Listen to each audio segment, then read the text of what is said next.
It's Laura Eubanks of Design for Serenity with your succulent tip of the day, and a very special tip it is. Long story. So sit down, grab something to drink, and join me on this journey. This tree, this stone fruit, was planted against the house. Not by me, but 6 months ago when we came here to do their backyard succulent installation, I pointed out to the client that the tree was way too close to the house and needed to be moved. So she hired a professional to plant a lot of little semi-dwarf stone fruits in her yard. So said professional came out at the proper time to move this tree when it went into dormancy. So it was probably November or December, and moved the tree. But in order to do that, he had to dig up my succulent installation. I told the client, don't worry, when we get into doing phase 2, which we're currently here to do in the front, I'll fix it. So I thought, let's take you guys on the journey. Look objectively at this hot mess right here. Now, I guess to some people this, and obviously to the arborist, it looked great. He had removed all my boulders and plants, and then he forgot where they went and just put them back in a way that he thought looked good. This doesn't look good, people. This is hodgepodge, and it makes no sense. This ovada is planted right next to the walkway. This plant is only going to get bigger. This is a very unsustainable. Also, it's too tall. See how this plant's taller than the undulata? So if anything, it should have been the other way. But anywho, I'm taking that out and moving it.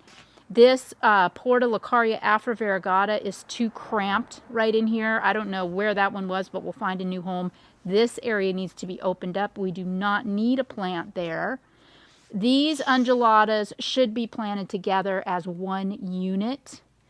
And the rest of these plants are just, there's a distance here and a poor little distance here. Oh, and a distance here. So 1, 2, 3. We're going to be planting those all together. The boulders need restaged. So what I'm going to do is take this all apart, and then I'm going to put it back together right so you can see the difference.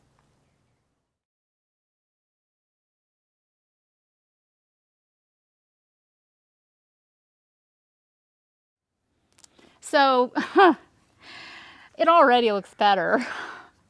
I got all the plants out that I think that I'm going to want to shift, but first I need to make sense of these boulders. So I fixed it. Now it feels balanced and it makes sense. When you are doing your own installation, step back. And if it just doesn't feel right, keep moving stuff around until it does. That's how I learned. I just went by feeling. And, it was going to take you a while in the beginning, but before you know it, you will be a pro at this, a pro at your own yard, a pro at your own garden. Also, you're going to learn how these plants mature. So don't be afraid to make mistakes in the early days. If you're not sure exactly what a plant is going to do or how big it's going to get or when it's going to flower or blah, blah, blah, that's okay, It took me years to learn how to do all of this. So have some patience with yourself. I hope that I was able to give you some inspiration and courage today. A little bit about the process. Knowing how these plants are going to mature really helped me understand where to put them. Also, the rock was kind of angled at the wrong, in the wrong direction. I just needed to tweak it so that it looked more pleasing to the eye. One extra rock we put here in the row of river rock that's dividing the succulent garden from the potager garden. And, I just love the look of this. It just kind of ties both areas seamlessly together. You'll also note that we didn't use all the plants, which is so interesting. I've got a Portulacaria afrovariegata, a Crassula ovata, a Crassula undulata, and a couple of aloe distans left that I just didn't really feel were needed here. So those are going to find some new homes. I am going to plant with you right now. I'm going to plant the ruticope and these little echeveria. Isn't this interesting? These are gibifloras. They're both echeverias. They're both in the same family, but clearly crossed with other parents. But they're pretty, and I like the way they look together. And this aloe ruticope, I'm just going to dig a shallow hole, for this guy. Pop him in, rub some dirt around it. Then I'm tucking these echeveria in front of the ruticope because I know from experience that the ruticope is going to get bigger faster. So these to me feel like they're going to be better front and center.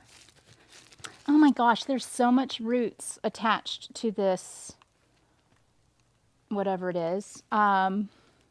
So I'm going to take some of this off because I just don't feel like digging any deeper. It's starting to get hot.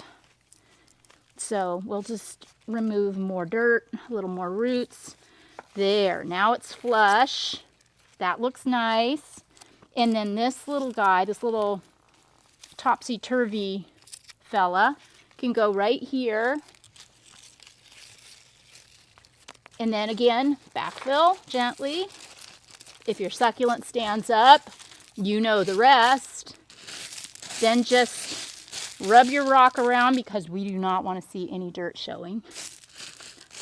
I will go rob Peter to pay Paul. In other words, I'll go to another area of the garden and grab some more burgundy 3/4 inch to kind of fill in my gaps. But there you have it, guys, right?